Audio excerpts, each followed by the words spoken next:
This wonderful Wednesday morning. Our focus will center on education, and we'll be looking at Nigerian education, the US education. And I have a guest that will be having it via Zoom this wonderful morning. It's calling all the way from the United States of America, and he'll be giving us some insight about what actually we need to do when it comes to education, not only what is obtainable in the United States of America, but what we can do as a country, especially Nigeria, to make sure that our education is sound and clear. Yes, my guest this wonderful morning is the founder of KB Foundation.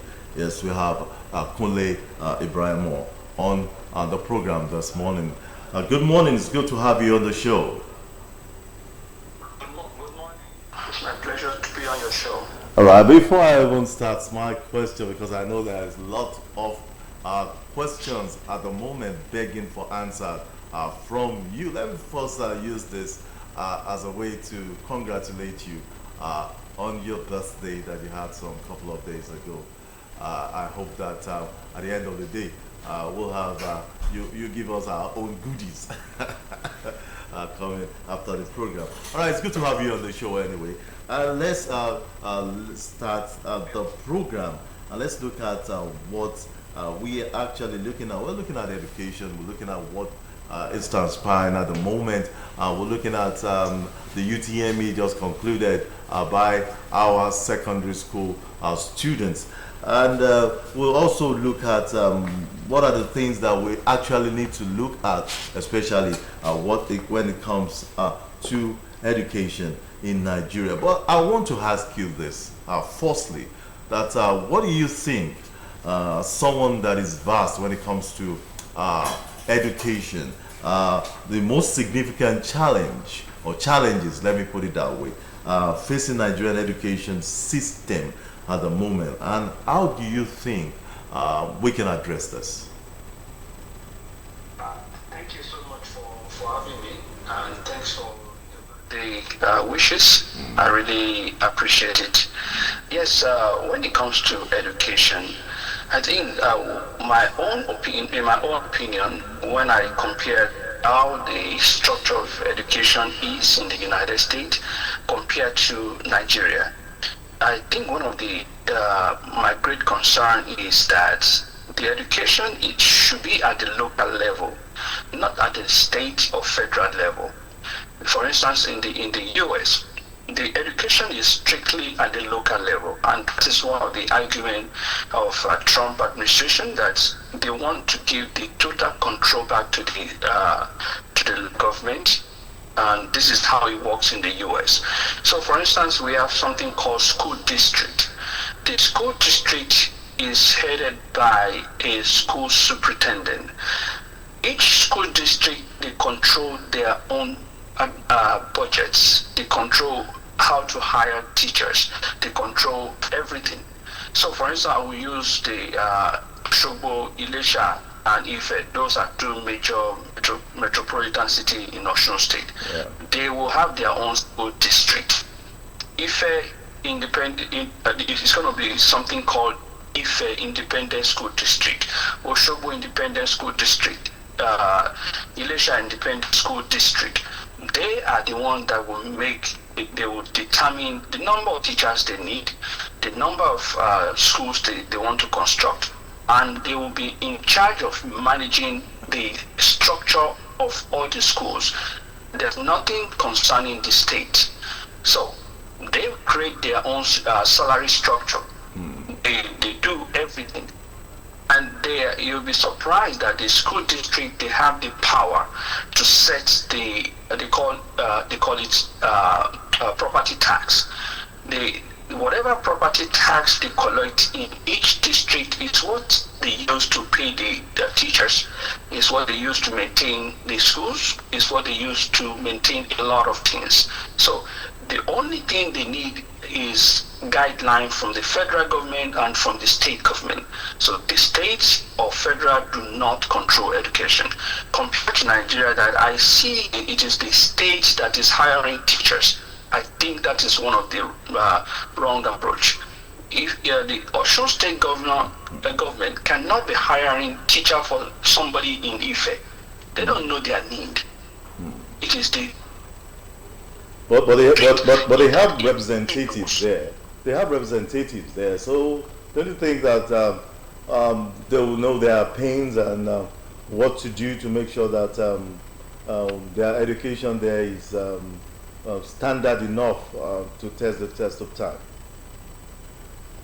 You're talking about in the US or in Nigeria? No, in Nigeria. You said, well, you just mentioned that it's the state's governor or the state government, let me use that word, that they want recruiting teachers to schools and the local government.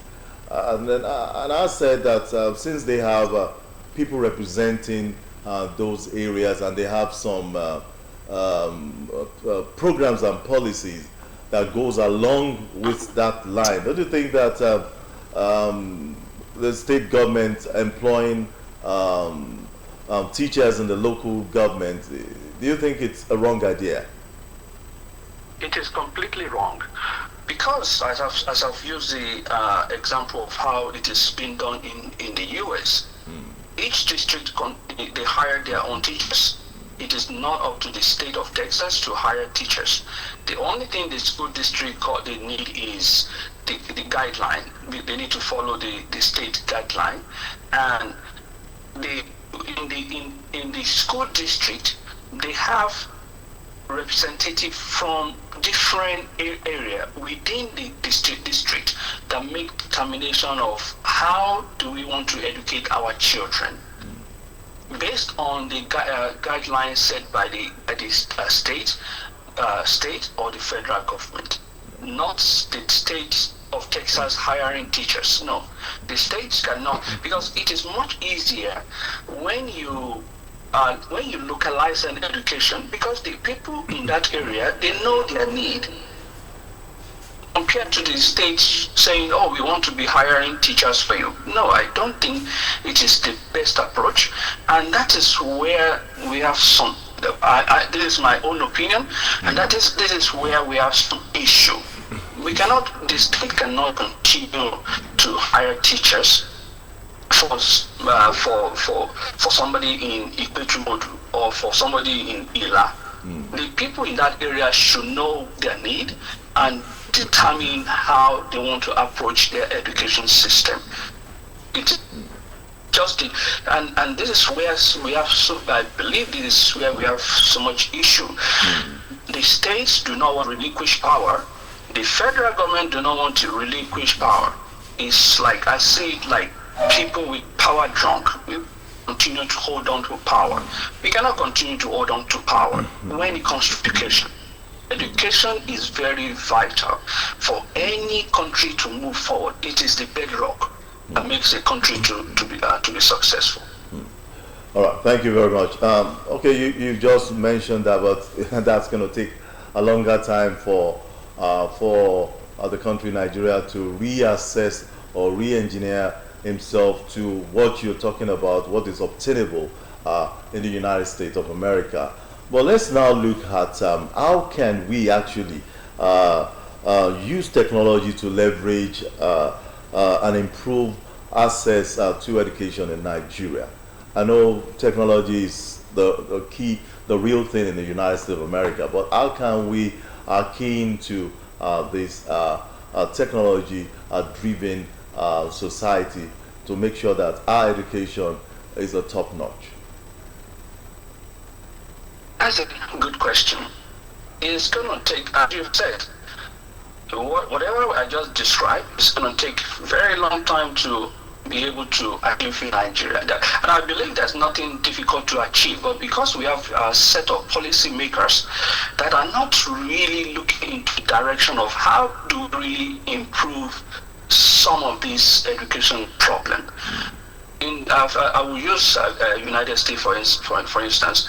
They've been using the same system for more than only God knows, because it's working for them. In Nigeria, we've transitioned from form to SS, and things are not working. Going back to your question, to technology in Nigeria, it's going to be a tough battle. Look at in the US, majority of the buildings they have, they are in majority of the students, they are in the AC. The building is running on AC. We cannot put the technology like a computer inside any of the school in Nigeria. Not in Nigeria generally. In public school, majority of the building are dilapidated. So how do you put a computer inside a building that is about to destroy? It's going to be tough. So the only thing that government can do, and I want to give credit to Ogbeni Rauf Aregbesola for his fought for the mega school that he was trying to do. But I believe the issue was they did not really understand the concept of the kind of system he was trying to do. That would have made technology much better to use in our education in Osun, because you can put a computer in a class, you can put a projector in the class, but right now there's no way you can put any computer in any public school in Nigeria with a projector. Number one, vandalism. All right. You'll be afraid that the computer might be stolen, the monitor might be stolen. So I will say it's going to be a very tough challenge to use, but it is a good tool to use in order for you to educate the children, because you don't need to be writing everything on the board. You can just project some of the things on the blackboard. They can write it, and you can make it much easier for students to learn by using technology. Technology is you'll be surprised that in Osun right there, many children have not even seen a computer. They don't know how it looks like. They cannot even, but compared to the children in the United States, some of them, they have access to computer the first day they were born. So they are used to it. But I'm very sure we will get there one day, because it's just a matter of having the right set of people with the right vision drive some of this technology in our education system. All right, now that we're talking about technology, I think it's the right time for me to ask this question, because I know definitely that you follow the trend when it comes to education in Nigeria. Let's look at the UTME just concluded recently. There was this news that came up, and a lot of people were surprised that out of 1.9 million students that sat for that UTME, about 1.3 to 1.5 of them score below 200 marks. Now we're talking about technology. We found out that a lot of students was even saying that their computers were not working, these were not doing, and we had that exam, and that was mass failure. Now, looking at the statistics of those that failed and those that passed, what do you want to say about that? Well, since I do not have any comprehensive information to why there's a mass failure, except what I read on the news, or I heard on the news, or read in the newspaper. So I'm just going to make my own. This is just my own opinion. All right. What I see in Nigeria education system is there's a mass cheating going on in Nigeria by the student. But the student want to blame some of this on computer. It's not the computer. I will give you one example. I remember like 2 or 3 years ago, a friend of mine in Lagos, when his son first sat for exam for WAEC, this is a student, this person that the parent even told me he is not good in maths. He did not. So the first time he sat for his WAEC, he did not pass maths. The second time he went to retake his WAEC, somebody that is not good in maths. How can somebody who is not good in maths pass further maths? Did you see the point right there? I get your point. And somebody who is not, you have to be able to good in maths to pass physics. He passed physics, but did not, but fail maths, but pass further maths. Something is not right. I study engineering. I know you have to know your maths before you can pass your physics, before you can pass certain courses. So the issue we are having in Nigeria is not that technology is not good, or maybe the computer are not good. It's just, and I will give credit to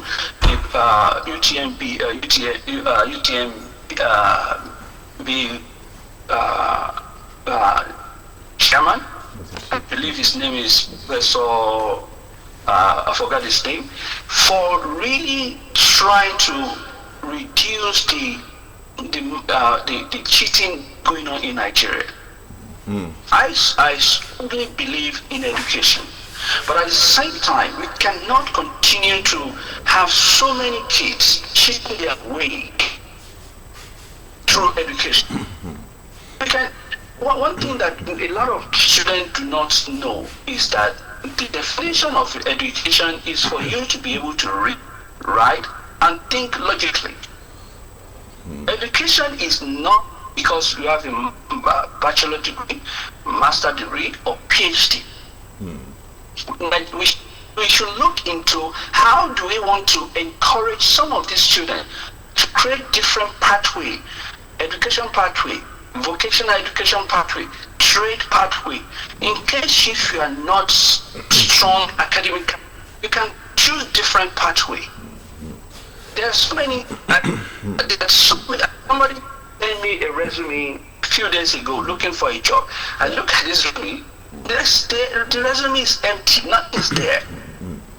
We cannot continue to have so many children in higher institution and they cannot even pass an exam. They cannot even write well. They cannot even do what's supposed to be done when it comes to quality of education. So I really ready to jam for what they did, because we need to start weeding out those that do not supposed to be in the higher institution. It is time for Nigeria to move to start picking the best of the best. That is how we can move on. I am not saying those that do not pass our jam, because there's sometimes an exam is a lock. I will tell you that for a fact. But at the same time, you cannot say because you want to go to a higher institution, you will cheat your way. At the end of the day, you will end up not getting any job. Because you don't know anything. Okay, I know if I give you all the time, you'll be talking about this particular issue that is bothering not only the parents but the government of the day as well. But before we shift gears to Yoruba, because we just have some few seconds, but you still have to speak that language before you leave the studio. What are the strategies that you think can reduce the number of out of school children in this country? Just in a few minutes. That's a very good question. So what the government should do is they should create an enabling environment for many of them. The enabling environment is very crucial for students to come to school. So for instance, we just went to one school in Nisha, SDA primary school. The school, according to the authority, they have just three teachers in that school. The remaining of the teachers are PTA teachers. How much are PTA teachers getting paid? I know somebody who's a PTA teacher who get 10,000 naira a month. What is 10,000 naira going to do? Nothing. So you have to encourage the teachers and have a good environment for them, And also, apart from having a teacher in the school, you have to have a professional development for many of these teachers. I don't believe the state has any kind of professional development for the teachers. Mr. Kule Ibrahim, àkókò tí ń kó wa ní papamọ́ra ní Yorùbá ní ṣókí torí àkókò wa ti ń lọ ní Yorùbá ní ṣókí kí lẹ rò pé a lè ṣe sí ètò ẹ̀kọ́ wa lórílẹ̀‐èdè Nàìjíríà tí ó fi dàbí àwọn ilé ìta ń rí lóyún òkè òkun ní ṣókí ká tó lọ lórí ètò. Ẹ ṣé mo dúpẹ́. Ohun tí a lè ṣe ni pé a ní láti ìjọba ní láti fi jẹ́ kí àwọn tíṣà kí wọ́n wà nílé ìwé láti lè kọ́ àwọn ọmọdé bí ó ṣe yẹ kó tọ́ lọ́nà tó tọ́ àti ọ̀nà tó yẹ. Àìjọba tún wọ́n ní láti tún máa rán wọn lọ nípa ẹ̀kọ́ mẹ́kọ̀ọ́ èyí tí wọ́n pè ní developmental training on how to do X, Y, and Z. Ní tí mo rí ni pé àwọn tíṣà wọn rí lè wọ́n kàn ń kẹ́kọ̀ọ́ ni àwọn gan ò rí lè mọ bí ó ṣe yẹ kí wọ́n máa kọ́ àwọn ọmọ irú òyìnbó ń sìn ọmọ tí àwọn tíṣà wọn ti kọ́ pé tó bá rọmọ tí ó ń wà báyìí ó lè jẹ́ pé nǹkan báyìí ní yẹ kẹ́ ẹ ṣe láti lè fà sí ọ̀nà tó yẹ kó sì lè kọ́ ẹ̀kọ́ yẹn. So ìjọba wa wọ́n ní láti jẹ́ kí àwọn tíṣà kan wà nílé ìwé kan tá a ti lọ pín ìwé tá a ti lọ fún wọn láṣọ ilé ìwé wọ́n sọ fún mi pé tíṣà 3 péré ló wà nílé ìwé yẹn àwọn PTA ló ń sanwó àwọn tó kù kò yẹ kó rí bẹ́ẹ̀. Ara tí mò ń sọ wípé structured education iṣẹ́ state ló yẹ kó máa control tíṣà tí wọ́n gbà nílé ìwé kọ̀ọ̀kan. Àwọn tó wà ní agbègbè yẹn ló yẹ kí wọ́n máa kọ́ wò pé iye tíṣà mìíràn la nílẹ̀ àdúgbò yìí la nídìí ní àdúgbò yìí àwọn tó yẹ kó máa ṣe iṣẹ́ tí wọ́n ń ṣe nìyẹn. All right, Mr. Kule Ibrahim, founder of KB Foundation. Well, this time that we'll be saying our bye-bye on this program. I wish I could go on and we'll talk about the education system, not only in Nigeria, and how we can incorporate some of the things that is obtainable in the United States of America into our system. I want to say a big thank you for being part of AM Cafe this wonderful morning. I don't know the time in the US at the moment, but it's still some few minutes past 9 o'clock exactly in the morning in Nigeria. All right, I want to say once again, happy birthday in arrears. I hope that you enjoy yourself during your birthday. All right, this is how far we can go on today's edition of AM Cafe.